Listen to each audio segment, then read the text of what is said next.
Bonsoir à tous. Bonsoir.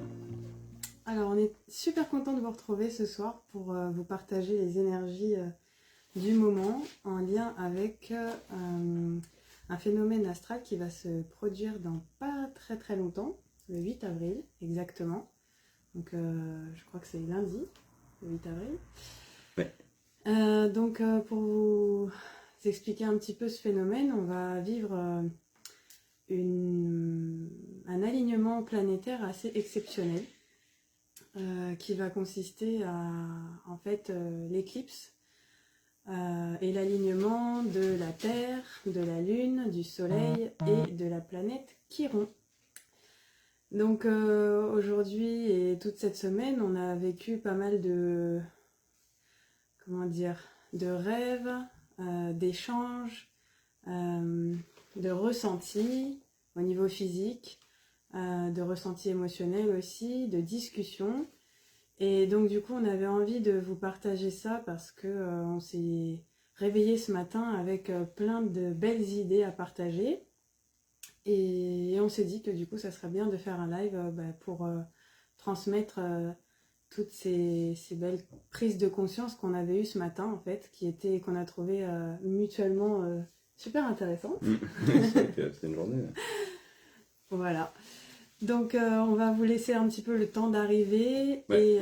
Et donc bienvenue à ceux qui nous rejoignent. On est Bienvenue super à contents de tous. vous voir.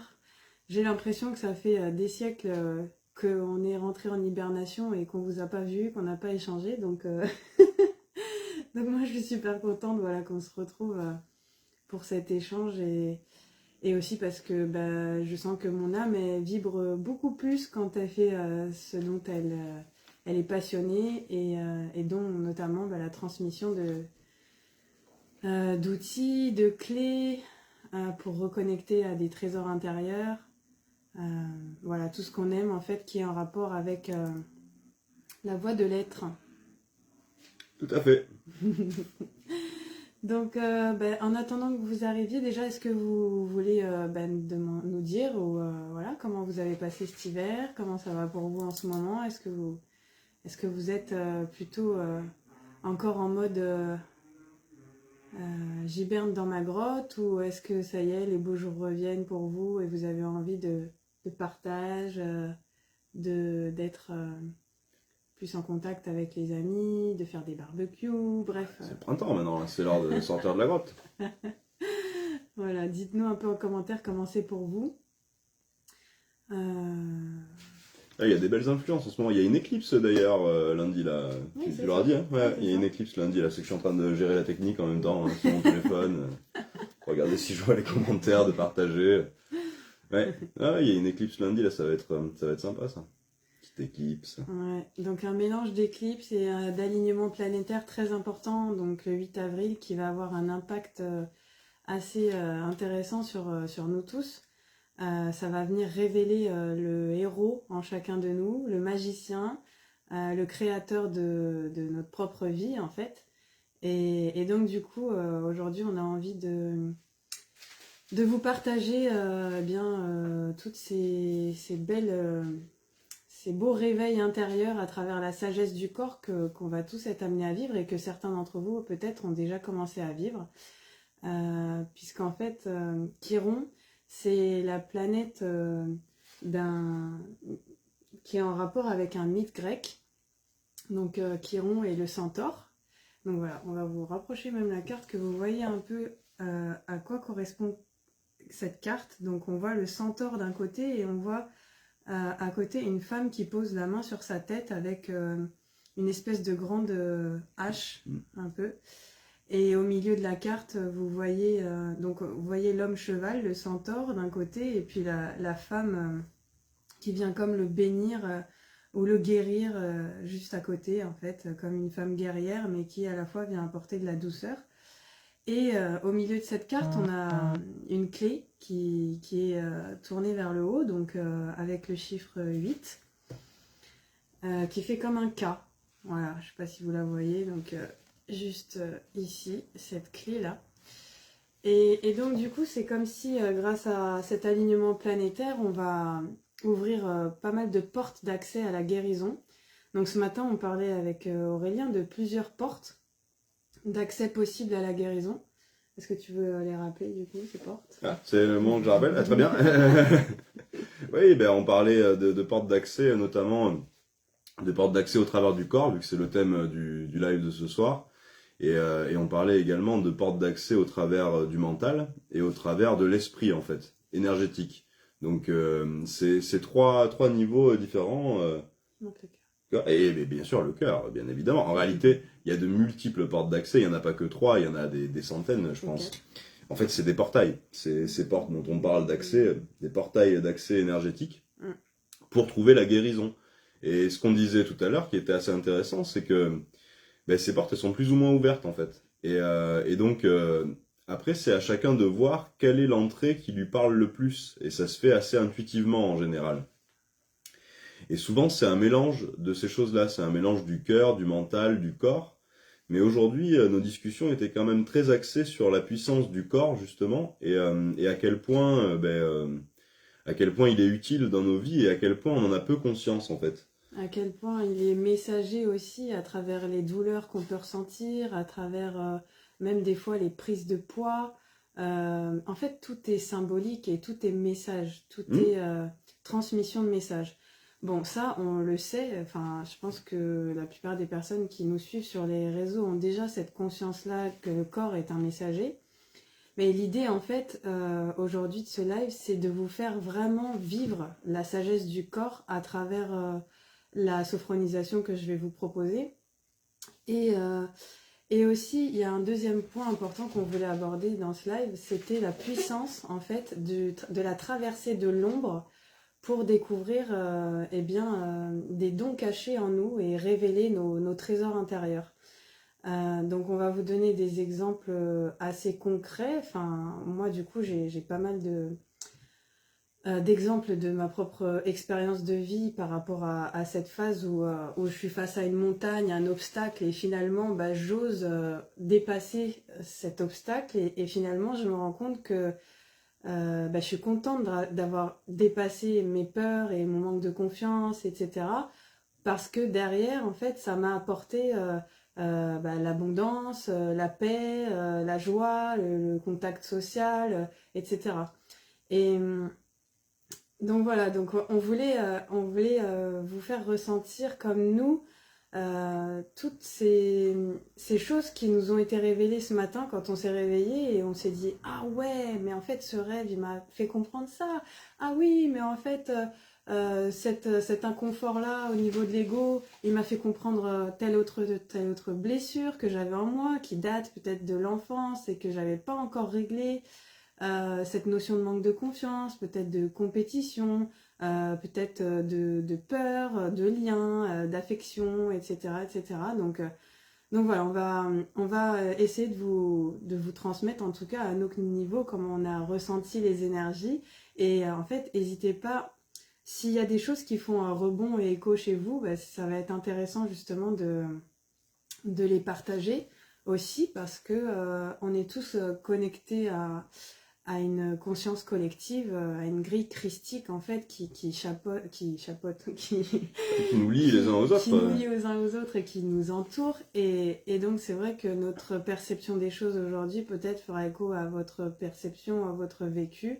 Et c'est là où en fait, quand on est dans ce partage, on crée un lien aussi véritable et profond entre nous tous et on peut se faire grandir tous ensemble.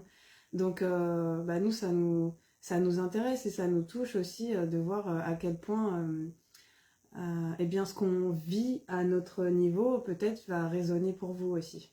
Voilà. Alors,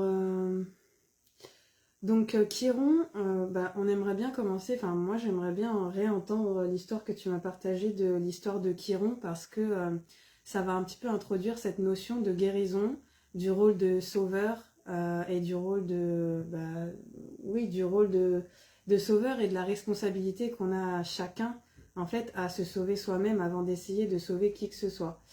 Donc ça va faire écho peut-être. Ah bah voilà, super Elvis, merci de nous partager ça. Ça va faire écho peut-être aux thérapeutes, à tous les guérisseurs qui sont parmi nous, à toutes les personnes qui comme nous, transmettons au quotidien des soins, voilà, sur tous les plans, en fait, toutes les médecines alternatives, quelles qu'elles soient.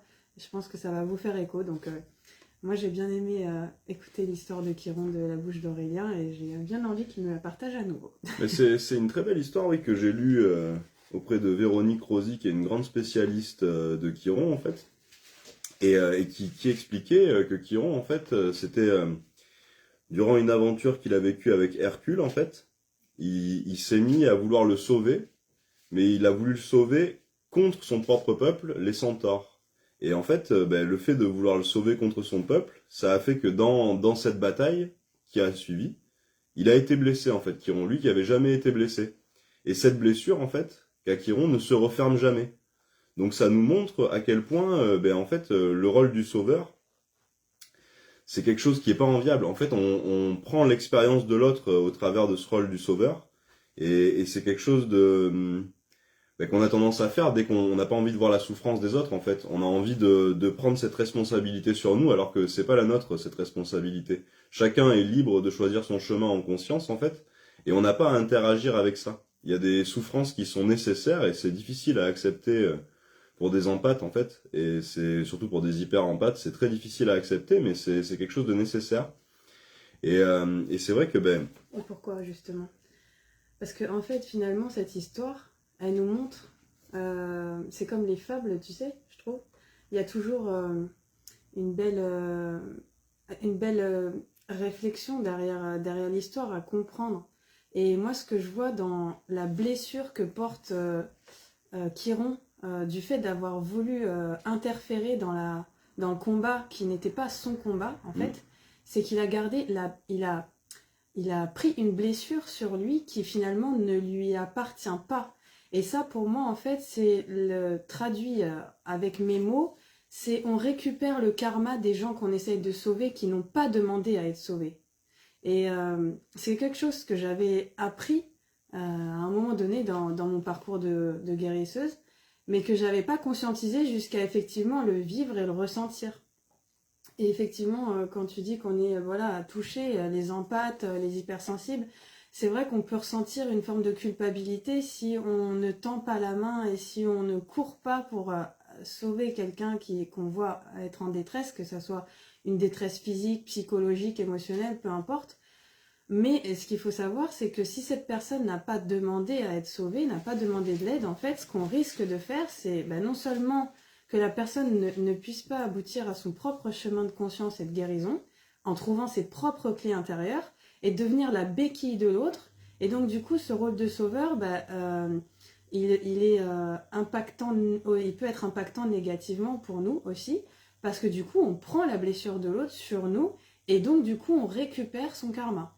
Et ça, je pense que c'est important d'en prendre conscience. Chiron, en tout cas, nous fait prendre conscience de ça, en ce moment. ah oui, et la très belle image que j'ai entendue sur le triangle de Cartman, donc du sauveur, du bourreau et de la victime, c'est que donc le bourreau ce serait le loup, la victime le mouton et le sauveur le berger.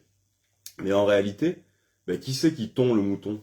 Qui c'est qui mange la viande du mouton? C'est le berger en fait. Et le berger en fait, on croit qu'on est le chevalier blanc quand on est le sauveur, mais pas du tout. Parce qu'on prive les autres de leur expérience de vie. Et comme je le disais avant, ça paraît un peu cruel, mais en réalité, il y a des souffrances qui sont nécessaires pour après arriver à quelque chose de plus lumineux, plus rapidement.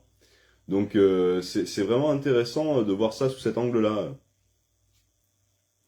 Ouais, et donc je rebondis sur ce qu'il dit, parce que c'est vraiment la citation de Rumi par rapport à Chiron, qui est la planète de la guérison.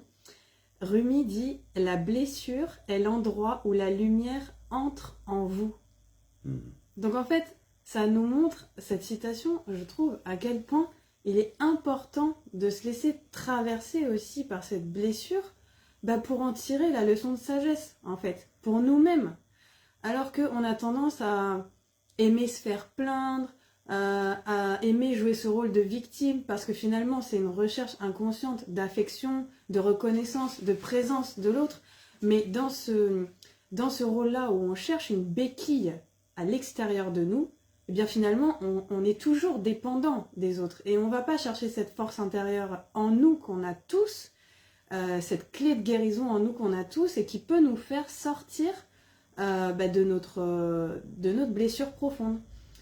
Ouais. Ça me donne envie de vous partager quelque chose de très intéressant que j'ai lu dans la prophétie des Andes, qui en fait raconte que les humains, involontairement, sont des vampires énergétiques, mais pas seulement quelques-uns négatifs que vous avez dans votre entourage, tous les humains sont concernés par ça, on est tous des vampires énergétiques, mais inconscients. À un certain niveau. Et à un certain niveau, voilà.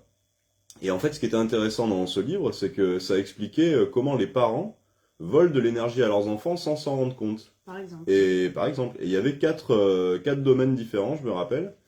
Il y en avait un, donc le domaine, le premier, c'était par de l'agressivité, par vouloir prendre la place en force et voler de l'énergie en étant agressif, en fait, tout simplement, et en s'imposant.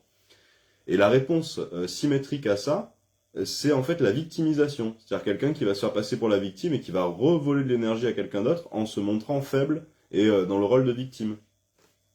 Il y a un deuxième schéma possible, c'est le schéma de ce qu'on appelle celui qui est l'interrogateur. C'est-à-dire quelqu'un qui va poser des questions, et une fois qu'il a vos réponses, il va retourner ses réponses contre vous en vous disant « Ah oui, mais ce que tu fais c'est pas bien, ça ne correspond pas ». Et donc il est en train de vous voler de l'énergie parce qu'il vous montre à vous-même comme quelque chose de négatif les réponses que vous lui avez données.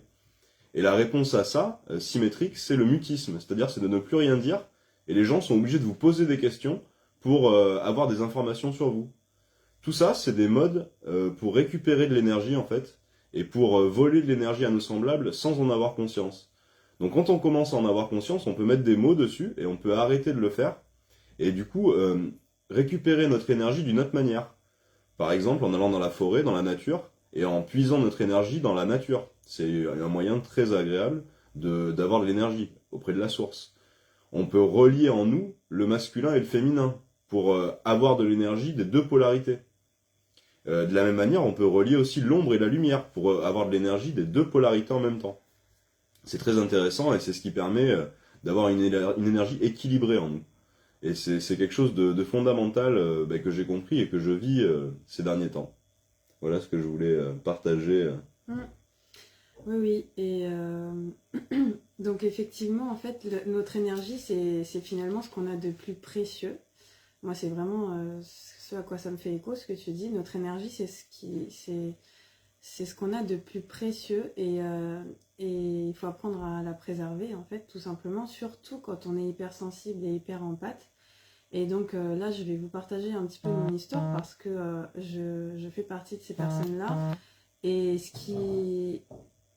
là où mon corps, en fait, a été messager puissant de mon histoire de vie, c'est justement que j'ai accumulé dans mon passé des émotions, des difficultés de communication avec un de mes deux parents qui était très contrôlant. Et finalement où je n'avais pas la place de m'exprimer et d'être moi-même. Et donc du coup, le fait d'avoir donc la gorge bloquée, les émotions bloquées,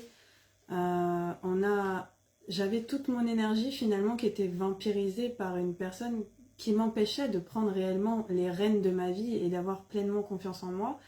Et un jour, du coup, à force de cumuler ces émotions en moi, de ne pas pouvoir les exprimer, les extérioriser, ce que j'ai fait, c'est que j'ai porté les conflits au niveau de mon dos.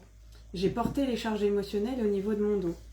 Et c'est là où on vous parle de différentes portes d'accès, parce que la première porte d'accès de guérison que j'ai voulu tester en tant qu'infirmière, puisque de base, pour ceux qui ne savent pas, je suis infirmière, la porte de guérison que j'ai choisie, comme la plupart d'entre nous, c'est la porte traditionnelle, c'est-à-dire la porte de la voie de la médecine telle qu'on la connaît en France, occidentale, voilà. C'est-à-dire aller chez le kiné, aller chez l'ostéopathe 2 fois par semaine, faire de la balnéothérapie et essayer de soigner le corps physique par les massages, par les mouvements, par vraiment la manipulation du corps. Et en fait, ce qui se passait, donc j'ai quand même eu 2 ans pour me remettre de mon dos qui était complètement bloqué de haut en bas. Donc j'ai vécu ce qu'on peut appeler une souffrance physique sur plusieurs années qui était nuit et jour constante, au point que c'était presque devenu pour moi une habitude de côtoyer la douleur, en fait. Et pour vous dire à quel point j'étais capable de me nier dans ce phénomène, c'est que je vivais avec la douleur. Je pleurais quand je rentrais de mes journées de travail de 12 heures, alors que j'étais à l'époque sportive et que j'avais vraiment un corps d'athlète et qu'il n'y avait pas de raison que je subisse ces douleurs. Donc, des fois, on a beau se dire, bah voilà, le sport, se remettre en condition physique, ça va nous aider, mais en fait, je me suis rendu compte que même ça, c'était pas suffisant. Et donc, pendant 2 ans, j'ai été consulter ces médecines traditionnelles et je n'ai pas eu de résultat, puisque en fait, le jour J, ça me soulageait, mais le lendemain, le surlendemain, j'avais à nouveau tout le dos qui était contracté, contracturé et douloureux. Et en fait, dans mon parcours, j'ai croisé une personne sur mon chemin qui était bienvenue, qui m'a dit, mais Mélanie, je connais une vieille dame voilà, dans un village qui fait du magnétisme et qui pourrait certainement t'aider. Et ça a été ma première rencontre avec l'énergétique. C'est que cette femme, j'ai été la voir en n'ayant pas du tout conscience de ce que c'était que l'énergétique. Et surtout, j'étais vraiment les pieds sur terre. Et je me disais, bon bah j'ai tellement mal en fait que bah, je vais ouvrir mon esprit à de nouvelles possibilités de guérison parce que là clairement j'en peux plus, je trouve pas de solution et je voulais certainement pas prendre de médicaments pour guérir, donc j'ai été vers cette voie. Et pour vous la faire courte, bah, j'ai été voir cette femme et cette femme m'a dit, bah, Mélanie, en fait voilà, tu as tout un sac à dos rempli de cailloux au niveau de ton dos, tu as porté toutes les charges émotionnelles du poids des conflits de ta famille, du poids des patients, du poids voilà, de ton travail, de tes relations sentimentales, etc. Et là, en fait, le sac à dos, il est plein de cailloux et déborde. Et donc, c'est cette douleur que tu as au niveau du dos, c'est la manière pour ton corps de te dire, bah stop, il faut vider la charge maintenant, il faut lâcher, il faut il faut t'écouter davantage, il faut arrêter de renier ce que tu ressens, il faut pouvoir exprimer, verbaliser, s'il y a de la colère, elle doit sortir, s'il y a des émotions, elles doivent s'exprimer, et sinon ça cristallise.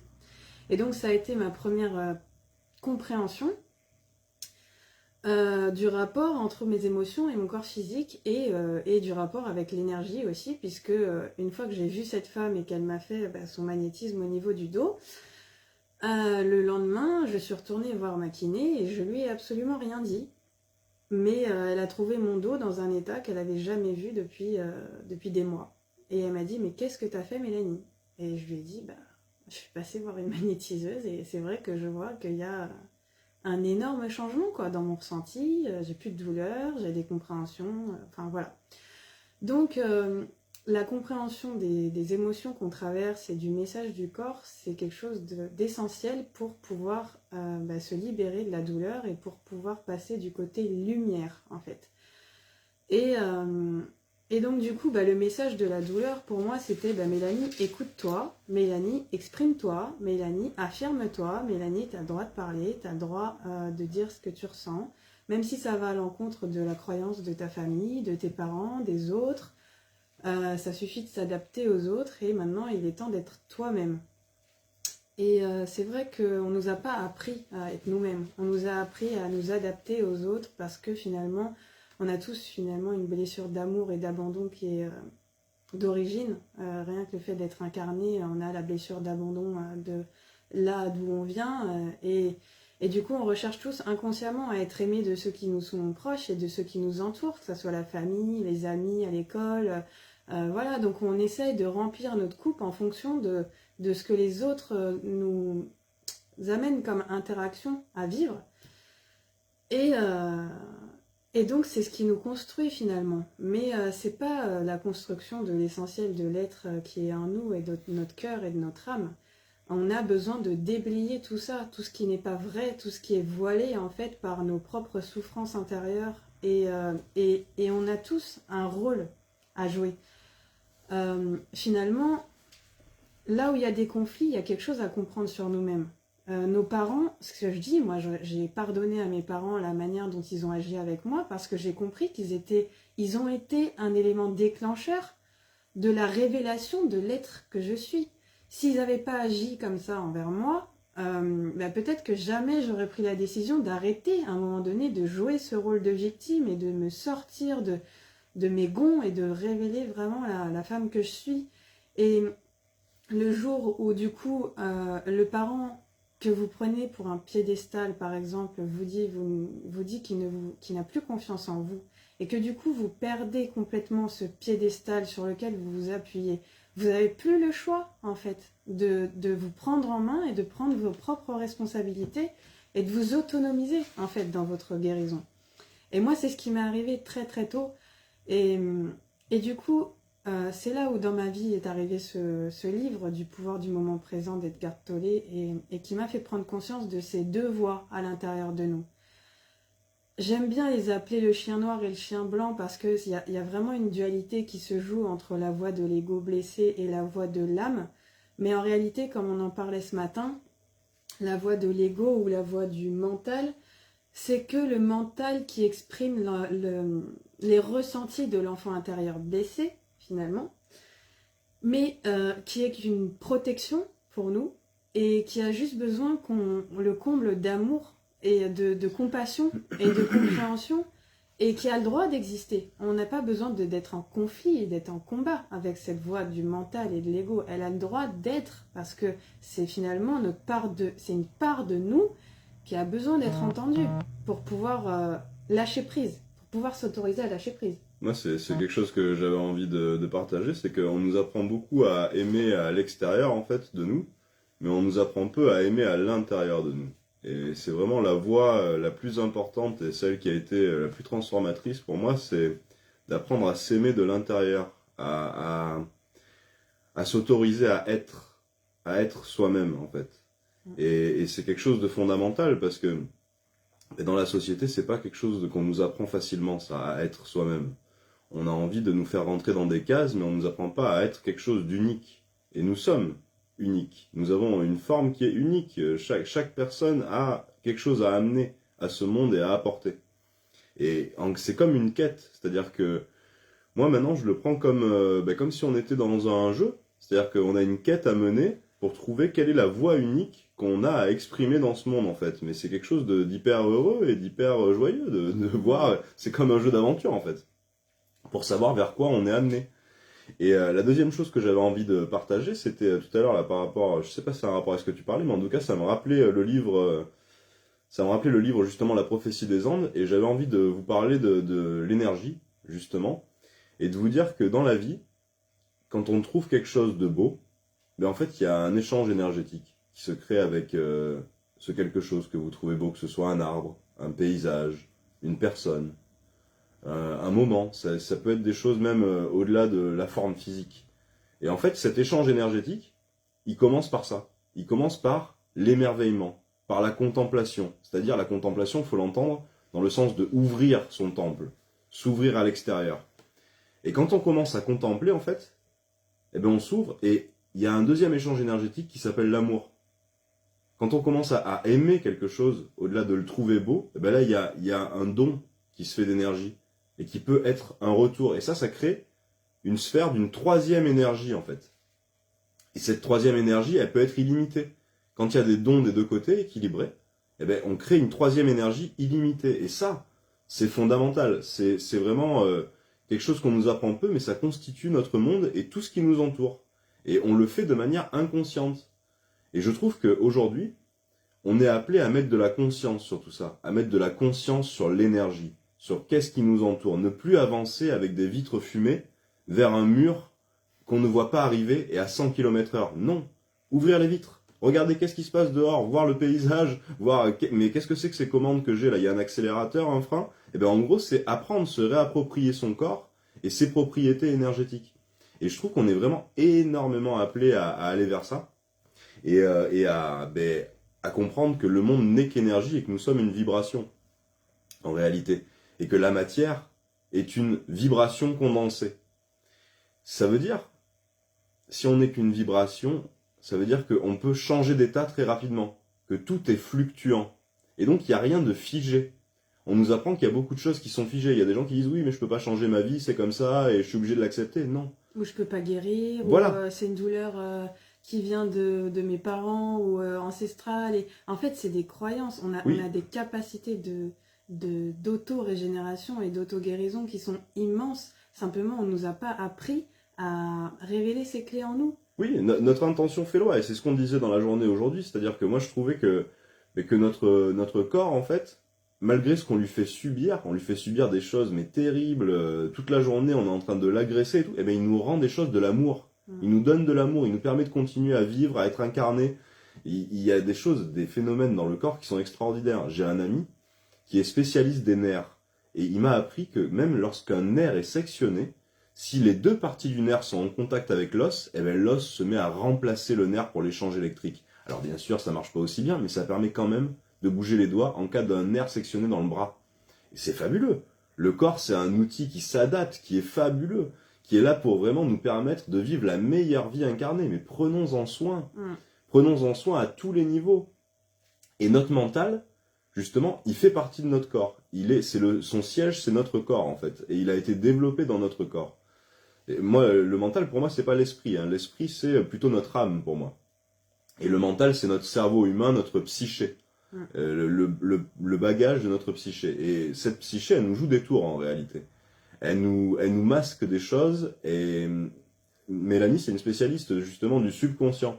Et le subconscient, c'est quelque chose de très intéressant parce que moi, c'est quelque chose que j'ai envie de révéler. C'est-à-dire, c'est tous nos automatismes qu'on n'a pas à la conscience, mais qui en fait dirigent notre vie, qui sont des grands directeurs de notre vie. On fait beaucoup de choses de manière automatique, comme au bout d'un moment conduire, mais en fait ce corps, on le conduit comme notre véhicule, comme notre voiture, de manière inconsciente. On se réveille parfois, alors qu'on est en train de vivre dans notre corps, quoi. Mais on se réveille, des fois ça prend du temps, hein. Ça prend des années.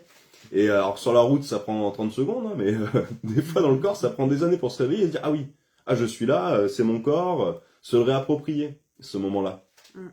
Et je trouve que c'est hyper important justement de se réapproprier notre corps et de comprendre que c'est une chance d'être incarné et d'avoir cet outil magnifique qui nous permet de voir, d'entendre, de sentir et qui a un lien avec ce monde énergétique que je parlais, fabuleux. C'est d'accès de l'intuition aussi. Ouais, c'est un portail. C'est quand on parle d'intuition aussi, on est complètement en lien avec la porte d'accès du corps parce que finalement l'intuition c'est aussi c'est une forme d'analyse de ce qu'on ressent au niveau du corps. Quand on dit je le sens ou je le sens pas, bah en fait c'est parce qu'on sent si ça crée de l'espace en nous et ça crée de l'espace comment dire agréable. Ou si au contraire la situation elle nous comprime, elle nous contracte, elle nous rend inconfortable et tout ça ça se vit dans notre corps et finalement c'est ça qu'on traduit ensuite par une pensée, par des mots, par une analyse et finalement on se dit ah ouais en fait je le sentais, je le savais. Donc en fait le mot intuition même c'est pas que il n'est pas que au siège du troisième œil comme on peut souvent le décrire et de la glande pinéale. Pour moi il y a la porte d'accès du corps et du ressenti aussi physique.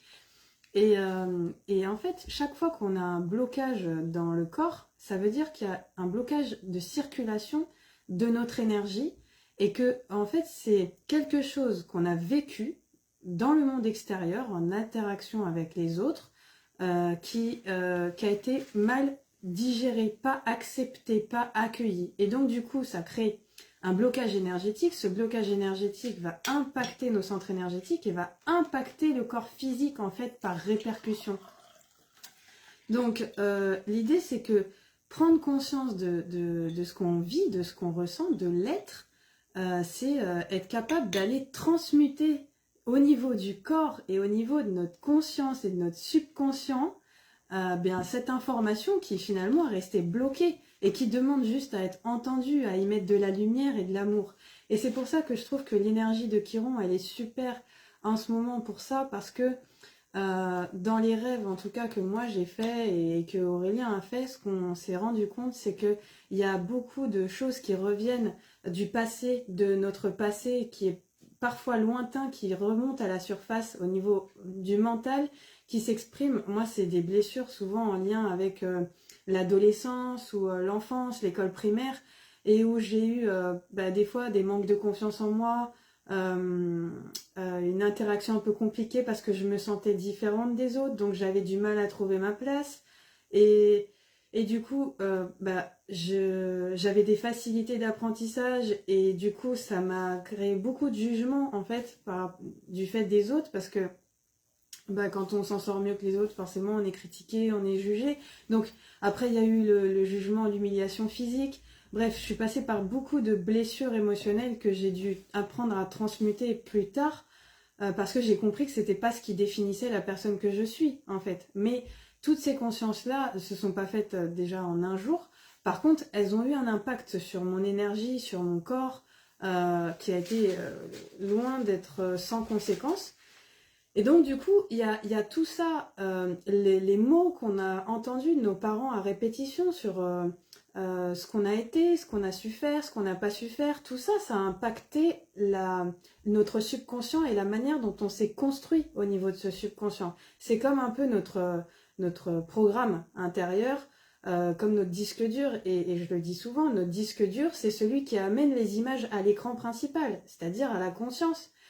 Donc, c'est aussi faire ce rapprochement entre nos maladies, les mots non dits qui créent la maladie, et la prise de conscience de ces mots qui sont des fois gravés dans notre subconscient depuis des années, et qui impactent et qui peuvent encore impacter des années après notre corps, notre relation à nous-mêmes, notre relation à l'amour de nous-mêmes, notre relation à l'acceptation de notre corps, notre relation aux autres, nos interactions avec les autres. Tout ça, c'est la conscience finalement du je suis. Et pour moi, tous ces obstacles, toutes ces souffrances morales, toutes ces douleurs, c'est pour nous réveiller à je suis en fait, à ce je suis, à cette essence de l'âme qui, elle, est qu'une voix bienveillante qui a envie de nous guider, mais comme le corps, en fait, on lui fait pas confiance. On n'a pas appris à l'écouter, cette voix. On a été tellement guidé par l'autre voix, qui est plutôt négative dans le jugement, qu'on croit que c'est elle qui est le maître. Qui est le maître, voilà, c'est ça. Et ce matin, avec Aurélien, on disait, finalement, il n'y a pas de maître. Il ne doit pas y avoir de maître. On parle du cœur, on parle du cerveau, on parle du corps, et on dit, il faut redonner le droit au juste maître. Mais en fait, pour nous, c'est ce qu'on a. C'était une discussion intéressante, justement, parce qu'on était en train de revenir, pour reprendre la genèse de la discussion. En fait, on se disait que le mental, il est quand même maltraité en ce moment. C'est-à-dire qu'il y a beaucoup dans les discussions qu'on a, on dit oui, le mental, il faut plus qu'il soit le maître. Alors c'est vrai, hein. Il faut que plus que l'ego soit le maître, c'est difficile. Mais en même temps, de temps en temps, c'est utile qu'il soit en train de diriger. En fait, tout dépend de l'instant dans lequel on est. Et donc c'est pour ça qu'on parlait d'un maître sur le moment, en fait. C'est-à-dire que il y a des maîtres différents selon l'instant de la journée dans lequel on est et l'instant où ça doit servir. Le cœur, effectivement, doit guider, mais parfois le mental est très utile. Hein. Dans une situation de la vie courante de tous les jours, je sais pas moi, vous êtes en train de traverser la rue, le corps aussi peut être très utile. Vous êtes en train de traverser la rue, il y a une voiture qui surgit vers vous, vous êtes bien heureux que votre corps ait le réflexe de reculer en arrière, de vous jeter en arrière. Vous n'avez pas le temps d'y penser avec le mental, pas le temps de faire la voix du cœur, mais c'est le corps qui a sauvé par un instinct de survie tout de suite, et donc ça a été lui le maître pendant cette seconde-là. Et donc c'est dans des exemples comme ça, c'est-à-dire que il y a des moments de la vie où c'est intéressant de laisser les rênes à l'autre. Ce qu'on veut pas, c'est que le mental soit toujours le maître dans notre vie. En fait, c'est ça qui est mauvais. Mais on voulait aussi, dans notre discussion de ce matin, c'était un peu redorer l'image du mental. Arrêter d'envoyer de la négativité à cette chose-là, parce que c'est très utile. C'est un outil qui est fabuleux, le mental, qui nous permet des grandes choses. C'est ça. En fait, le mental, c'est quand même... donc moi, je l'associe beaucoup au cerveau... je vais peut-être dire des bêtises, mais au cerveau gauche, au cerveau de l'organisation. C'est-à-dire, c'est celui qui trie, c'est celui qui met dans des cases, c'est celui qui nous permet de nous organiser dans nos actions, de créer un planning, de créer quelque chose qui nous donne un fil conducteur, en fait, au quotidien. Mais ça n'empêche que ce fil conducteur, il est guidé par la voie de l'intuition. Donc en fait, on s'est dit, c'est une coopération finalement des deux qui est bien. C'est le cerveau droit de l'imagination, de la créativité, de l'intuition, de la spontanéité qu'on a tous plus ou moins révélé. Et aussi le cerveau gauche, qui est le cerveau logique, qui est le cerveau de l'organisation, de la mathématique, de tout ça dont on a aussi besoin. Donc finalement, c'est un peu se rapprocher du côté l'équilibre entre la terre et le ciel, l'équilibre entre l'ombre et la lumière, l'équilibre entre le soleil et la lune, l'équilibre entre l'action et l'être, et tout ça. Finalement, on en est arrivé à la conclusion que c'était important de conscientiser la nécessité d'un alignement, en fait, d'un alignement corps, cœur, âme, corps, cœur, esprit, peu importe, corps, cœur, émotion, esprit, vous voyez, c'est énergétique. Et une fois que tout ça est aligné, bah, on sait qu'on est sur le bon chemin, en fait. Et c'est vrai que ça peut se ressentir assez naturellement, comme tu le disais ce matin. Il n'y a pas forcément besoin de mentaliser tout ça. Quand on se sent bien, en présence, dans l'environnement dans lequel on est, avec les personnes avec lesquelles on est, et qu'on s'autorise à être, bah on est déjà aligné. Parce que notre cœur est bien, notre tête est bien, notre corps est détendu, et là on sait qu'on est sur le bon chemin, en fait. Tout ça, c'est des indicateurs qui font qu'on sait qu'on est au bon endroit, au bon moment, entouré des bonnes personnes. Et c'est là où notre je suis, finalement, il se sent libre d'être, d'exister, de se manifester, de créer, de jouer le jeu de la vie, en fait. Et pour finir, bah aujourd'hui, on est parti... Merci le chat. Aujourd'hui, on est parti On est parti à Saint-Accord, justement, chercher un arbre à chat pour mon chat, et on a rencontré par hasard un ami, un très bon ami à moi qui s'appelle Rémi et que je salue s'il voit cette vidéo. Et au départ, donc j'ai dit à Aurélien, bon bah on va aller les chercher, on va bien trouver par nous-mêmes à quel endroit sont ces arbres à chat. Chercher un arbre à chat. Voilà, on va trouver. Il dit, bah attends, il y a un monsieur là, il va bien nous aider. C'était quelqu'un qui travaillait dans le magasin. Et je lui dis, ben non, on n'a pas besoin, on va se débrouiller. Il me dit, ben non, ben pourquoi? On va gagner du temps, on va lui demander. Puis là, en fait, la personne relève la tête et il s'avère que c'était un très bon ami à moi. Et je savais que ce très bon ami, en l'occurrence, n'allait pas très bien ces derniers temps, mais j'avais pas le pourquoi du comment. Et en fait, il me dit, bah voilà, j'ai pris conscience que ma vie était un petit peu trop dirigée par les autres, que je m'adaptais un petit peu trop aux autres, et du coup, bah, j'ai pris du poids, et du coup, je suis en train de prendre conscience de tout ça. Et ce qui est fort, en fait, c'est de se dire que c'est quelqu'un qui a fait du Reiki, qui a déjà des connaissances dans l'énergie, mais pourtant, bah, il y a des parts de lui qu'il n'a pas encore travaillé, qu'il n'a pas encore conscientisé, et notamment cette part de « je me suis niée moi-même au détriment des autres », ce que j'expliquais de mon propre parcours au début de la vidéo. Et finalement, bah, c'est quand même une part de lui qui est importante, parce que cette part-là a fait aujourd'hui que sa relation sentimentale bah, n'est plus ce qu'elle était depuis de nombreuses années, parce qu'en fait, il est en train de se révéler à lui-même, il est en train de prendre conscience de la place qu'il a, de la valeur qu'il a, et en fait, je pense qu'on passe tous à un moment donné par cette phase-là où on prend conscience que là où on est, on se sent plus heureux, on se sent plus épanoui, et du coup, notre corps, il commence à nous dire « je suis fatigué, j'en ai marre, j'ai plus de motivation, j'ai plus envie, il n'y a rien qui me passionne, il n'y a rien qui me fait vibrer. » Vous voyez ce truc, ce ressenti-là? Donc, je ne sais pas si ça vous parle, mais moi, c'est quelque chose que j'ai vraiment expérimenté bah justement quand j'étais encore dans le nord de la France et que j'étais infirmière et que je travaillais 6 jours sur 7 en 12 heures par jour et que j'ai tué ma santé comme ça, bah à un moment donné, le fait de quitter tout ça, ça m'a été presque imposé. Et mon mental de victime aurait pu me dire, bah Mélanie, en fait non, t'acceptes. La situation, c'est comme ça. Si j'étais restée dans les croyances de ma famille, il faut travailler dur, il faut supporter la vie, bah croyez-moi qu'en fait, jamais j'aurais réalisé mes rêves de descendre dans le sud et de m'accomplir et même de changer de voie professionnelle et de faire ce que j'aime. Et aujourd'hui, de trouver un équilibre dans tout ce que je fais. Et quand même de déployer ma voie passion et de déployer ma voie pro.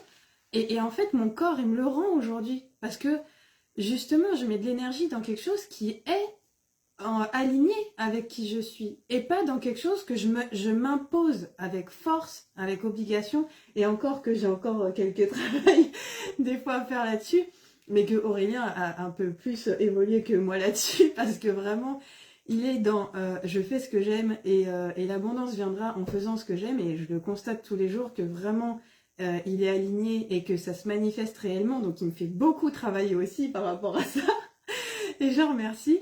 Mais ce que je veux dire par là, c'est que tout ce parcours où je ne savais plus qui j'étais réellement parce que je me suis adaptée à l'éducation que j'ai reçue, je me suis adaptée à ce que mes parents attendaient de moi ou à ce que mes amis avaient l'habitude de recevoir ou d'attendre de moi. Quand j'ai dit stop à ça, eh ben, est venue une grande question. Et ce Rémi qu'on a croisé tout à l'heure au magasin, il est arrivé à la même conclusion et ça m'a fait rire intérieurement parce que je me suis dit waouh. En fait, ce que j'ai conscientisé il y a quelques années, il est en train de le vivre et c'est magnifique. Il est en train de se révéler à son trésor intérieur, il est en train de comprendre comment tout ce chemin initiatique de souffrance est en train de l'amener à la révélation de l'être. Et d'ailleurs, ce qu'on a choisi comme thème, c'est la voie de l'être pour ton monde d'entreprise, c'est pas pour rien. C'est parce que vraiment, il y a ce truc où, ouais, mais qui je suis en fait? Quand j'ai pu toutes ces bases que je me suis créées pendant des années, qui étaient les bases de mon éducation, les bases de la société, les bases de l'école, les bases des cadres que je me suis mis, en dehors de ce cadre, l'essentiel de moi, qui je suis, au niveau de mon cœur, de ce que j'aime, de ce qui me fait vibrer, de ce qui me fait aimer la vie, c'est quoi? Et en fait, on a l'impression, je me rappelle, hein, j'avais l'impression d'être face au néant, vous voyez? Vous êtes habitué à un chemin qui est tout tracé, qui est magnifique, tracé par vos ancêtres, parce qu'on vous a guidé, orienté, machin. Ah, il est connu.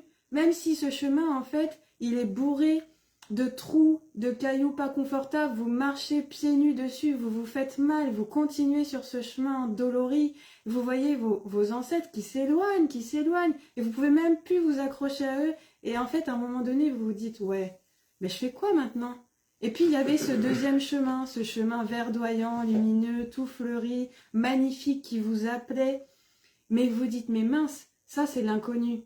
Est-ce que je vais oser aller vers cet inconnu? Parce que cet inconnu, bah, même s'il est beau, bah, en fait, il me confronte à mes peurs de l'inconnu. Et ça, waouh, quelle grande peur on a en tant qu'être humain de l'inconnu. Et qui en fait est cette fameuse montagne là qui se présente devant nous, cette ombre, qui d'un coup nous dit, ok, bah t'as deux choix. Soit tu fais marche arrière, soit tu montes la montagne et tu vas voir au-delà, en fait, de ce qu'il y a. Et tu vas aller révéler une lumière que peut-être t'avais même pas conscientisée jusqu'à présent. T'avais même pas imaginé qu'intérieurement, t'avais toutes ces capacités en toi qui cherchaient qu'à se réveiller, mais où t'étais pas prêt parce que ton mental faisait barrière, en fait. Et là, c'est là où le mental, il peut avoir effectivement ce rôle bienveillant de coopération logique d'organisation, mais par contre, quand ce mental, il nous dirige à travers nos peurs, parce qu'elles sont liées à des blessures intérieures, inconscientes, profondes, passées, à des traumatismes anciens qui ne sont pas libérés, et ben là, le mental devient le maître, mais avec la négativité de l'expérience passée. C'est pas lui qui est négatif. Non. On pourrait dire qu'il nous préserve en fait, ce mental, il nous préserve jusqu'au moment juste pour passer le cap en fait. Exactement. Donc finalement c'est positif aussi, même si effectivement il maintient les voiles en fait sur nos expériences. Mais dans ce que tu dis, moi ce que j'aime beaucoup, c'est que, et c'est vrai que je le découvre de plus en plus en continuant d'expérimenter et de vivre, c'est que derrière chaque peur, en fait il y a un joyau, il y a quelque chose à aller découvrir en soi, et plus la peur est grande, et plus ça demande des efforts, hein, de la franchir, ça demande d'aller au devant de sa peur, et de passer le cap, comme tu as dit justement, de passer la ligne. Mais une fois qu'on a franchi cette ligne, pour moi, c'est comme si on avait traversé le miroir. C'est-à-dire que là, on regarde, et là, on voit le joyau. Là, on voit ce qu'on n'a jamais vu derrière cette peur. Et c'est quelque chose de magnifique. C'est un moment qu'on pourrait appeler d'illumination, d'ailleurs. Et c'est vraiment... j'invite tout le monde à traverser leur peur, en fait. Parce que il y a des joyaux magnifiques à découvrir derrière. Et faites-en l'expérience. Essayez. Commencez avec des petites peurs si vous n'avez pas envie de faire les grandes tout de suite. Mais voyez ce que ça fait quand vous franchissez une peur. Je vais vous donner un exemple. Il y avait des gens que je connaissais qui avaient peur, mais c'est des peurs très simples. Une personne qui s'était retrouvée seule, qui était plus en couple, et qui avait peur d'aller au cinéma, toute seule. Et bien, en fait, un jour, Elle a traversé sa peur. Et ben elle a découvert qu'elle adorait aller au cinéma toute seule. Et qu'en fait, c'était un moment mais privilégié pour être avec elle-même, regarder le film qui lui plaisait exactement, sans faire aucune concession avec personne, et que c'était un moment génial. Mais c'est un petit truc, c'est rien. On peut dire que c'est une petite peur, mais je suis sûr qu'il y en a beaucoup qui sont concernés avec le fait d'avoir peur de sortir tout seul. Que ce soit en soirée, au cinéma, dans des endroits. Il y a beaucoup de gens qui ont envie de sortir, mais que accompagnés, avec des amis.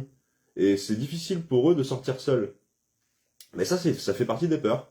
Et je peux vous assurer que quand on sort seul, en fait, ben, il y a des cadeaux derrière. On est beaucoup plus ouvert à ce qui nous entoure, et souvent c'est là où on fait des rencontres. Et c'est là où il se passe quelque chose, où la magie opère justement. Et ben les cadeaux, ils sont là. Les joyaux, ils sont là, juste à portée de main.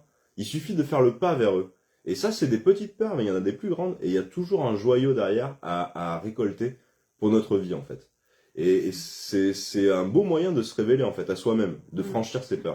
Et en fait, une des clés d'ailleurs, donc pour rebondir sur ce que tu dis, c'est pour moi, c'est on a souvent peur du silence, alors que le silence recèle euh, de la voix de notre âme qui connaît le chemin en fait pour nous. Et vraiment cette semaine, j'entendais dans le silence, tu entends la voix de Dieu à travers les messages guidés de ton âme.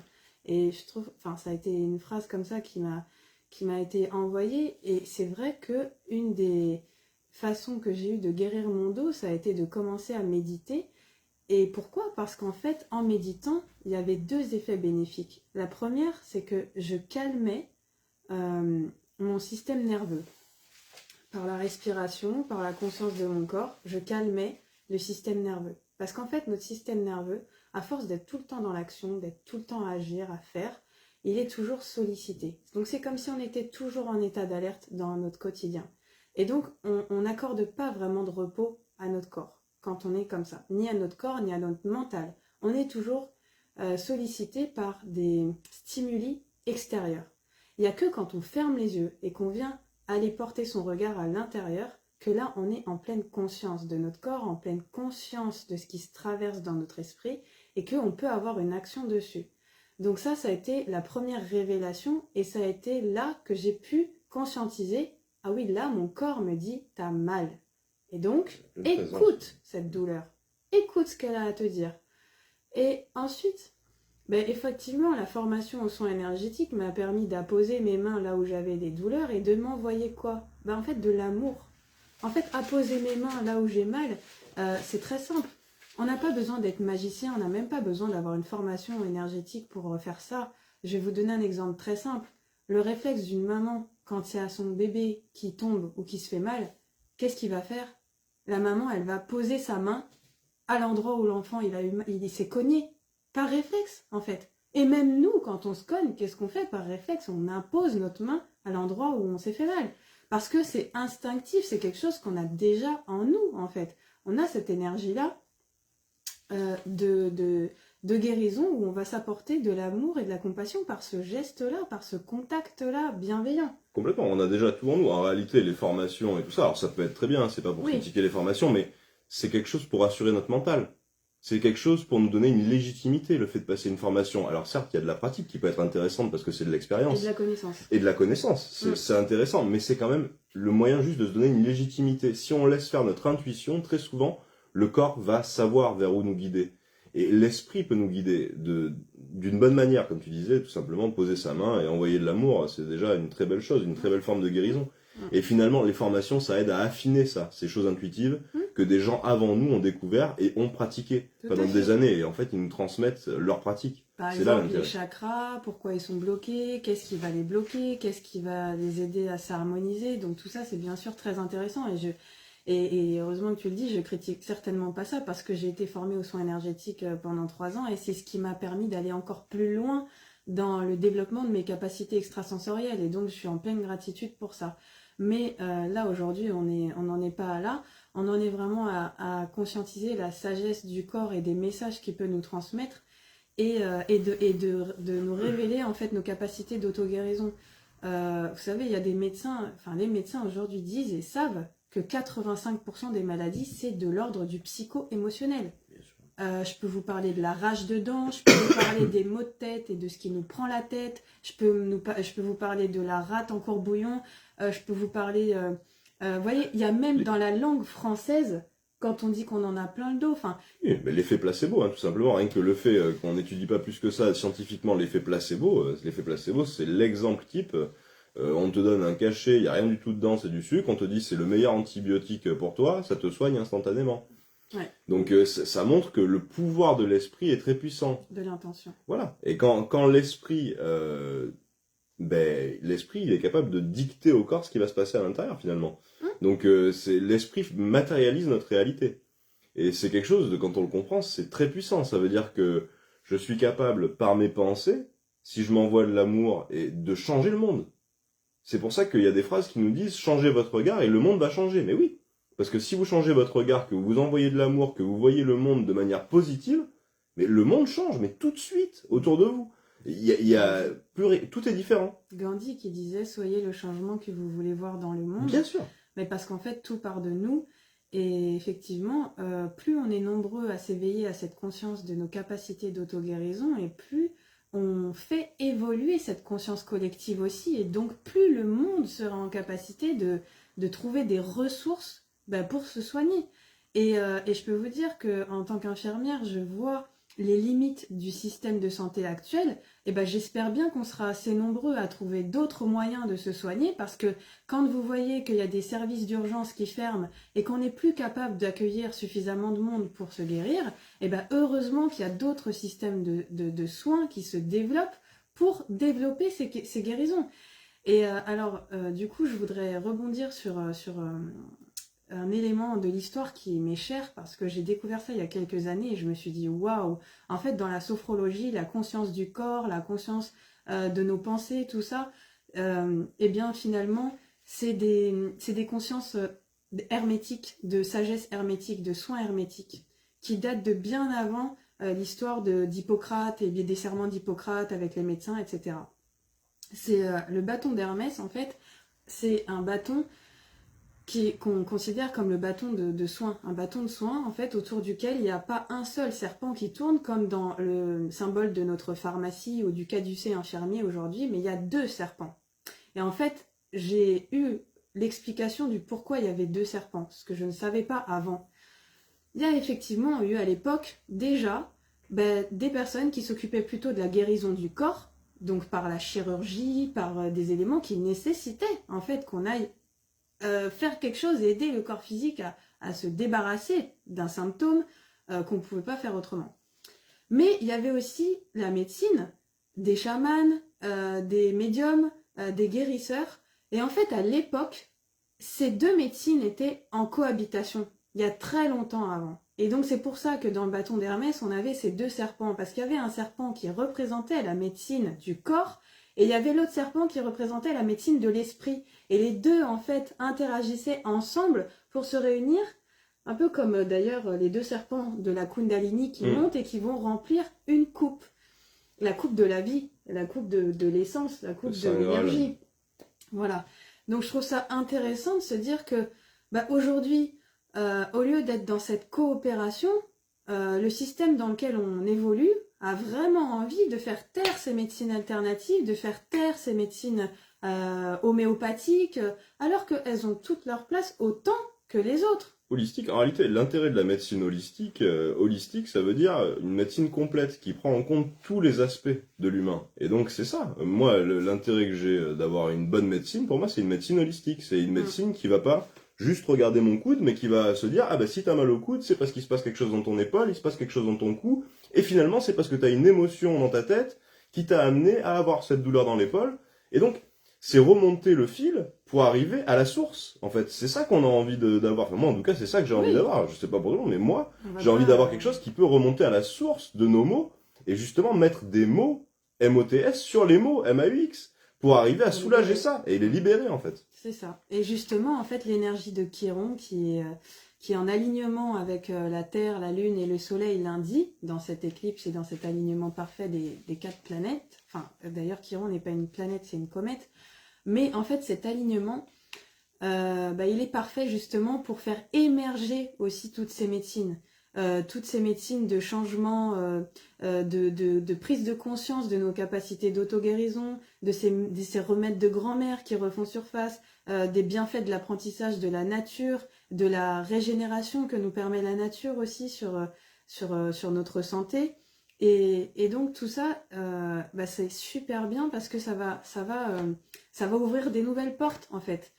Et effectivement, alors moi je vous remercie pour vos interactions parce que depuis tout à l'heure on parle, mais ne croyez pas, je lis aussi vos interactions. Donc merci Sydney pour le rebondissement sur le fait que voilà, tu conscientises aussi le fait que ça passe tout ça par la prise de conscience, Dans la vie conscience de quotidienne. l'être dans la vie quotidienne. Merci Christelle aussi pour ton retour aussi sur le fait que oui, tout ça, toutes ces blessures, toutes ces couches de l'oignon, bien sûr, vont être transformées, transmutées au fur et à mesure. Et c'est pour ça que il faut des fois toute une vie pour libérer certaines choses. Mais tout le temps même. Et moi, ce que je disais, c'est-à-dire que, en fait, il faut arriver à un moment, je pense, en tant qu'être humain, à aimer le chemin, à pas aimer l'action complétée. C'est-à-dire, c'est comme si on était en train de faire le ménage, et il faut arrêter de se glorifier le moment où tout est propre. Il faut aimer le fait de faire le ménage, parce qu'en fait, c'est ça qu'on va faire toute notre vie. C'est une action qui est continue, qui s'arrête jamais, qui est infinie, en fait. Et donc, faut arriver à aimer le fait de faire cette action, et pas le fait de regarder quand c'est complété et de dire ah waouh, ça y est, j'ai fini le chemin, trop bien. Parce qu'en fait, on est toujours en chemin. Peu importe le niveau de conscience auquel on est, peu importe le nombre de pratiques qu'on fasse dans notre vie, peu importe les bonnes habitudes qu'on ait prises, on a toujours quelque chose qui est en chemin, justement. Sinon, on serait pas incarné ici. On serait déjà la conscience, on serait là-haut, on serait unifié. Et on n'aurait pas ce merveilleux terrain de jeu qu'est la Terre, en fait. Parce qu'on est là pour expérimenter. On est là justement pour faire évoluer cette conscience une qu'on est tous. On est là pour montrer, ce que tu disais tout à l'heure, la recherche de notre côté unique, c'est-à-dire cette quête dans laquelle on est chacun de nous pour montrer au monde ce côté unique qu'on a et qu'est-ce qu'on va lui apporter. Et bien en fait, c'est la quête du divin. C'est la quête de l'un qui est en train de s'expérimenter lui-même, qui est en train de voir quelle palette de couleurs il y a à l'intérieur de lui, en fait, tout simplement. Et on est une de ces couleurs. Et donc, autant la montrer, autant la magnifier, autant pas copier sur la palette des autres. Ça sert à rien, finalement, d'être la même couleur que l'autre, parce que ça va rien amener de plus. Tandis que si on est une couleur avec notre petite teinte à nous, un brillant, pas pareil, ça va être intéressant. Et en fait, justement, pour poursuivre un peu le parcours que j'ai fait dans la réponse au « qui suis-je », moi j'ai adoré parce que j'ai un peu joué à Inspecteur Rombaud dans ma propre quête intérieure. J'ai fait un peu l'aventurière et je me suis passionnée de ma propre transformation, en fait, de la vivre et de découvrir, en fait, plein de petites clés au travers de mes différentes rencontres. De répondre à cette question « qui suis-je » Alors forcément, je suis passée par plein de choses qui vont peut-être vous parler, mais peut-être pas, parce qu'en fait, il y a plein d'explorations possibles dans le « qui suis-je ». Qui suis-je parce que je vais aimer une pierre? Qui suis-je parce que je vais être attirée par une plante? Qui suis-je parce que je vais aller visiter mes annales akashiques? Qui suis-je parce que l'âme de mon prénom va révéler quelque chose? Qui suis-je parce que ma date de naissance va révéler mon chemin de vie par un chiffre? Qui suis-je parce que j'ai un signe Maya, parce que j'ai un signe astro, parce que j'ai un ascendant, parce que... Vous voyez? Et en fait, toute cette quête, c'est comme si j'avais fait un éventail de toutes les possibilités de comment apprendre à se connaître, et je suis passée par l'exploration, du coup, de tous ces outils. Et c'était marrant parce que autant il y avait des choses qui se recoupaient et dans lesquelles je me reconnaissais profondément, et autant ça m'a aidé à révéler l'essentiel vraiment, sans me conditionner, sans m'enfermer spécialement dans une case, mais voir qu'est-ce qui résonnait avec moi et qu'est-ce qui résonnait moins, et de faire comme un bilan. Et en fait, à l'issue de ces 2-3 années de reconnexion à mon être et à mon essence, je me suis dit, il faut que, maintenant que j'ai enfin trouvé ma place, quelque chose qui me fait vraiment vibrer et rayonner, il faut que je le partage. À quoi ça sert en fait tout ce que j'ai fait si je le garde pour moi? Et je voyais que la motivation principale que j'avais, c'était de me rendre compte qu'autour de moi, il y avait encore des gens qui étaient à subir leur vie dans la souffrance, à subir un métier, à subir une relation, à subir leurs parents, à subir le stress au quotidien. Et je me suis dit, mais ces personnes-là, c'est bien qu'en fait elles vivent ces expériences, mais que si à un moment donné elles sont en quête aussi de ce qui suis-je au-delà de tout ça et qu'est-ce qui me rend véritablement épanouie, et ben peut-être que je peux leur transmettre en fait tout ça. Et donc de là, j'ai créé une masterclass qui s'appelait Révèle ton trésor intérieur. Et donc cette masterclass, à ma grande surprise, elle a eu un impact très positif sur la quinzaine de personnes que j'ai accompagnées pendant des mois. Et j'ai revisité en fait cette masterclass là il y a quelques temps pour la reproposer à nouveau mais sous forme de stage. Et donc, grâce à Aurélien, à la rencontre que j'ai faite avec Aurélien, j'ai fait la connaissance de Sydney Tekpo, qui du coup nous a fait un coucou tout à l'heure, et qui a une chaîne YouTube magnifique qui s'appelle Vibration Nouvelle Terre. C'est ça ? Ouais. Et donc du coup, il m'a proposé de faire un live pour vous faire vivre une expérience, un atelier en direct de cette révélation de votre trésor intérieur à travers la porte d'accès du subconscient. Et je trouve ça génial parce que la meilleure façon pour moi de vous aider à révéler ces clés, c'est pas comme on est en train de le faire en ayant un discours mental, mais c'est en vous faisant vivre une expérience de conscientisation de votre être sur le plan intérieur. Et les clés, en fait, elles vont se révéler elles-mêmes. Et c'est bien comme ça que moi, j'aime, en fait, travailler avec mes patients. C'est que j'aime, et d'ailleurs, c'est le principe même de la sophrologie, c'est quand il y a quelque chose de bloqué, d'aller aider la personne à se ramener au souvenir d'une réussite par rapport à cette même source de blocage. C'est-à-dire que, en nous, on a à la fois les freins et les accélérateurs. On a à la fois les blocages et les clés pour déverrouiller les blocages. Parce que toute notre histoire de vie est faite de ces hauts et ces bas. Et donc, grâce à la sophronisation, ou la mise en état de conscience modifié, on peut aider le subconscient à se focaliser à nouveau sur la solution et à laisser le problème, à transmuter le problème en fait. Et donc, c'est dans ces circonstances que le corps physique réagit et lâche prise. Et donc, il y a une semaine, ça s'est vérifié vraiment parfaitement avec une infirmière qui est une infirmière libérale qui est venue en fait me consulter et que j'ai en suivi régulier, un protocole. Et on a expérimenté le fait d'essayer de lâcher prise simplement en conscientisant la douleur dans le corps. Et en y mettant de l'amour, simplement en y posant l'intention de l'amour ou de la présence divine dans le corps. C'est quelque chose qu'on avait expérimenté le week-end qu'on a fait avec Sydney, justement, qui était je voulais en parler, ouais. Le Christ féminin, qui était une clé magnifique. Mais je dis à Aurélien, je dis, tu vois, cette clé, elle est super, mais quand tu ne crois pas en une divinité, quand tu ne crois pas en Dieu, quand tu ne crois pas au Christ, va aider la personne à mettre la conscience du Christ ou la conscience de Dieu dans une part douloureuse de son corps. C'est très compliqué en fait, parce qu'elle fait résistance par rapport à ses croyances finalement. Mais ce qui est très intéressant, c'est que tout est complémentaire en réalité.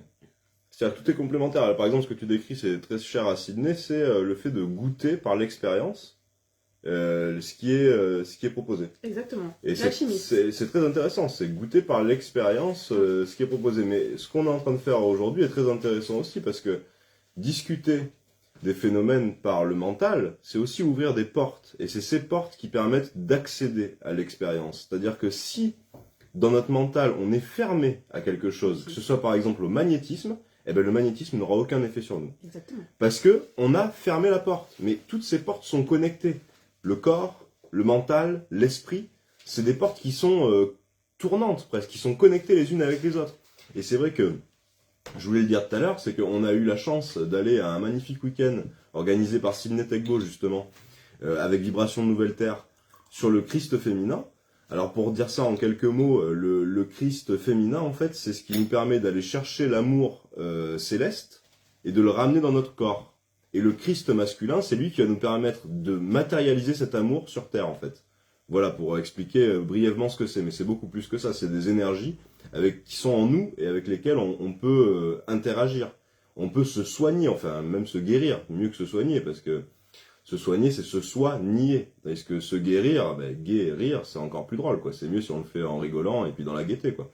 Donc ouais, non, c'était un week-end fabuleux. Il y a eu énormément de clés qui ont été données. On a eu la chance d'avoir des intervenantes que moi j'adore. Nathalie Théo, Véronique Rosy, Marie-Odile Sanso, je crois que je prononce bien son nom. C'était génial. Et il y a eu Fabienne aussi qui nous a fait de la musique et qui est une superbe gardienne de la Terre. Enfin, c'était un régal ce week-end, j'ai adoré. Ça nous a permis d'avoir une forte reconnexion avec la Terre et avec nous-mêmes, justement. Ça a été très très intéressant. On a beaucoup échangé sur ça après ce week-end. Et entre nous aussi. Et entre nous, ça a été une très très belle reconnexion à beaucoup de niveaux en réalité. Et là, il y a d'autres événements qui vont arriver d'ailleurs de Sydney. Il y a un événement au Québec et il y a un événement qui va être en mai près de Montpellier, je crois. Vous pouvez retrouver les informations sur la chaîne Vibration Nouvelle Terre. C'est un super endroit d'évolution. Et pour l'être, parce que on est tous en train de, on est tous en chemin justement. Peu importe le palier de conscience dans lequel on est, même les intervenants, tout le monde est en train de dire, oui, en fait, on expérimente. Et il y avait une intervenante, Véronique Rosy, par exemple, qui expliquait qu'elle écrivait un livre. Et en fait, à un moment, elle était obligée de s'arrêter parce qu'elle était en train de vivre ce qu'elle écrivait.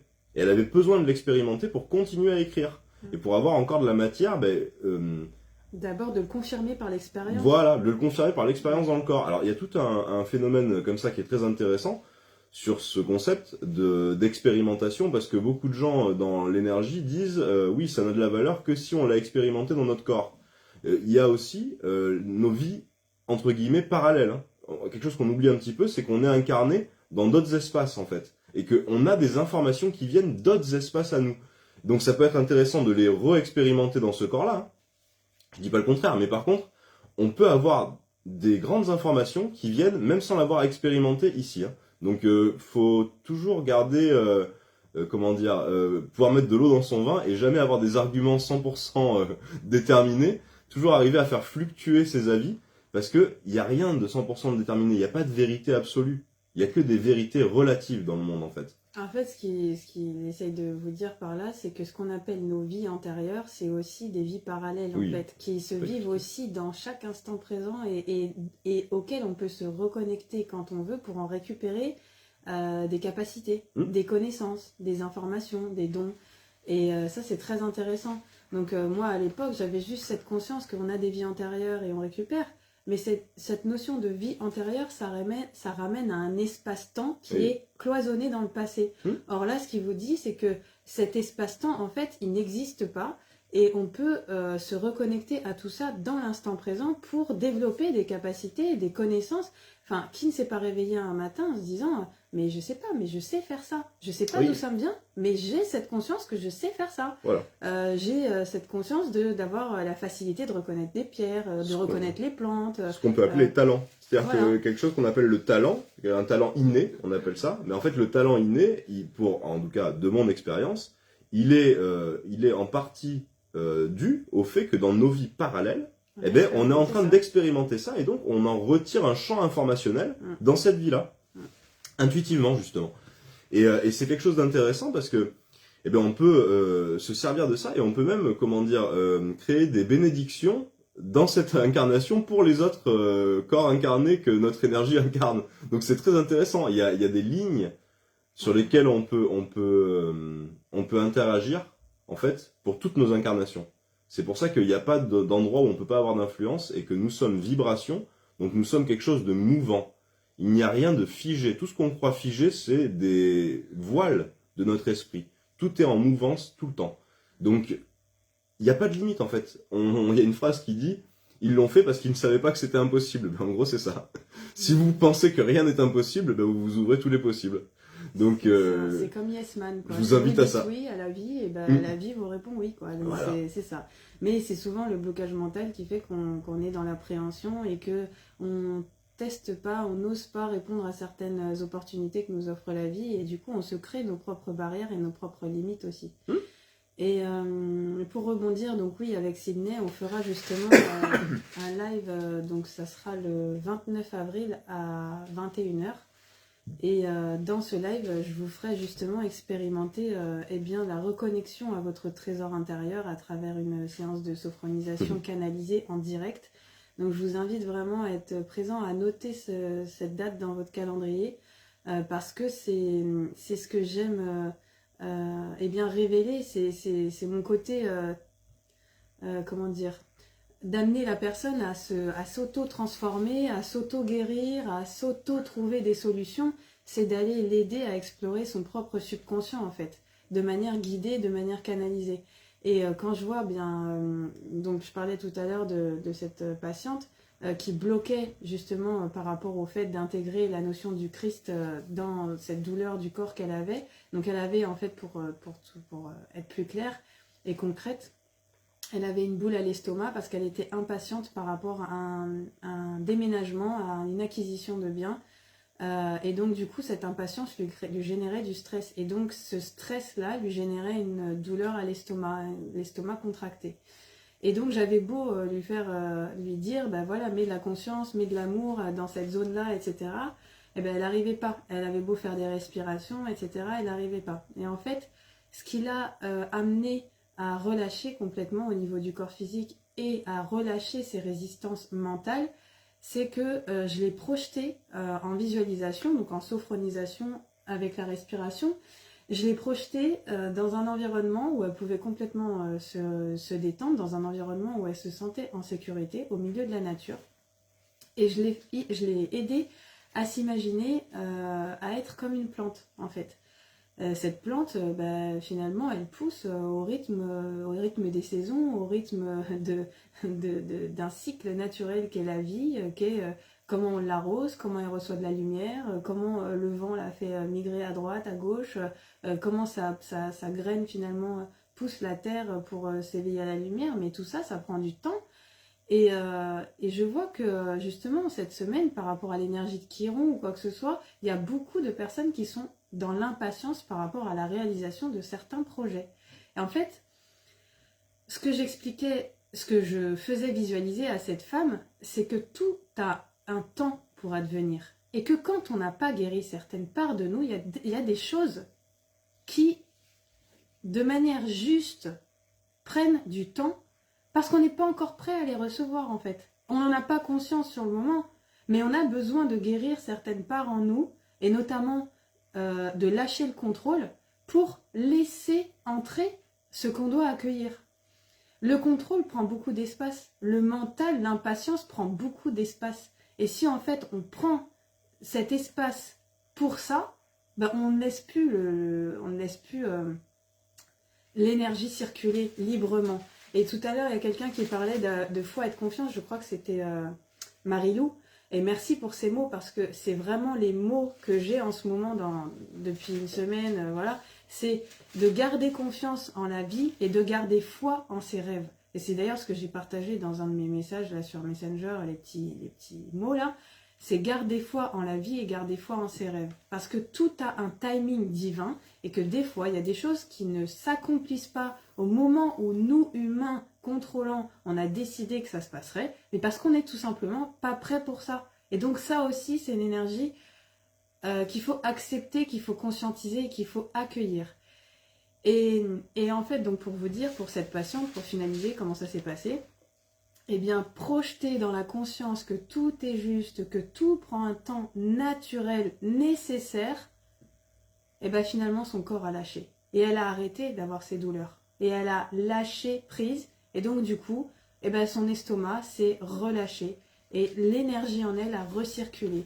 Et en fait, c'est marrant parce que ce jour-là, j'avais une stagiaire avec moi qui voulait observer comment se passait une séance de sophro. Et elle me dit, c'est dingue Mélanie, la différence entre le moment où elle est arrivée et où elle avait ses résistances mentales et où elle avait le visage fermé et le corps tendu, et le moment où elle est partie et où elle avait le visage rayonnant et elle était souriante et détendue. Elle me dit, c'est hallucinant la différence. Mais oui, Mais pourquoi? Mais parce que on a agi sur différentes portes d'accès. Et comme on disait tout à l'heure, quand il y a des portes d'accès qui ne fonctionnent pas, c'est parce qu'on n'est pas réceptif tout simplement à ces portes d'accès-là, mais on va être peut-être réceptif à d'autres portes d'accès. Et donc, faut être capable, en tant que thérapeute en tout cas, d'être à l'écoute de la personne, suffisamment à l'écoute.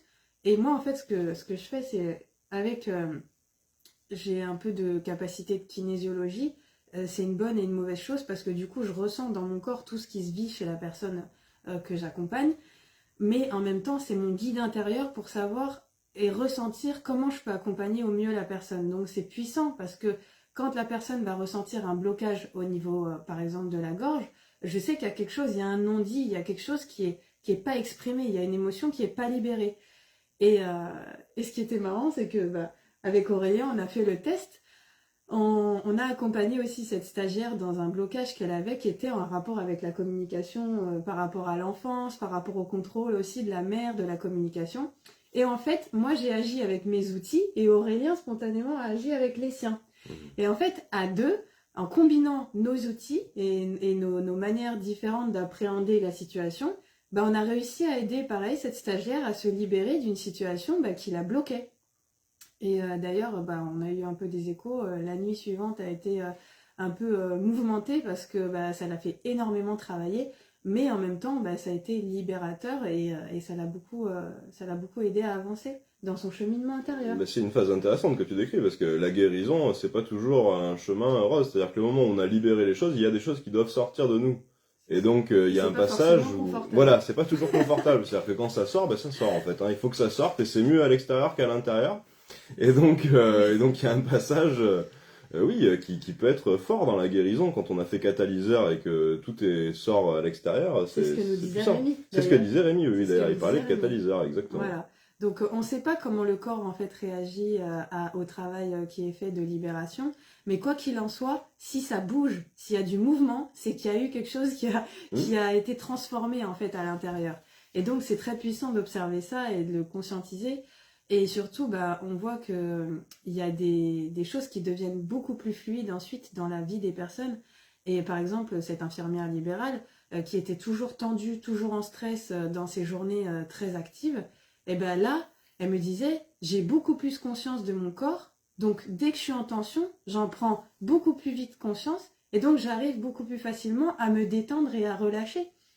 Et là, c'était vraiment un élément bien précis qui était en dehors de sa vie professionnelle, qui était sa vie personnelle et donc qui l'impactait à un autre niveau, qui venait intervenir qui venait impacter sa sensation physique.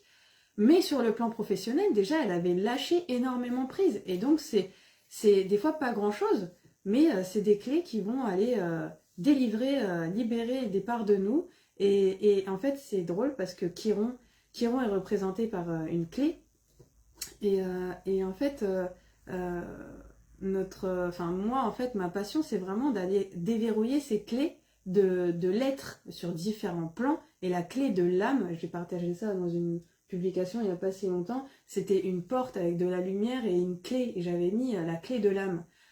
Parce que l'âme, elle est là pour nous aider, en fait, dans ces processus de guérison. Comme je disais tout à l'heure, l'âme, elle a des consciences, elle a une conscience supérieure à laquelle on peut se connecter quand on est à l'écoute de notre intuition, mais pas quand on est brouillé par le mental, par le faire, par le quotidien, par tous ces stimuli extérieurs. Donc voilà, je pense qu'on a dit pas mal de choses. Ouais. On a parlé des processus d'auto-guérison, des différentes portes, on a parlé d'oser dépasser les parts d'ombre et les montagnes pour entrevoir la lumière. Et j'ai bien envie qu'on fasse l'expérience. On va faire l'expérience, bonne idée. Juste, je voulais rajouter un dernier truc, c'est que quand je vous dis que tout est possible, en gros, il y a un piège dans l'incarnation, c'est l'identification.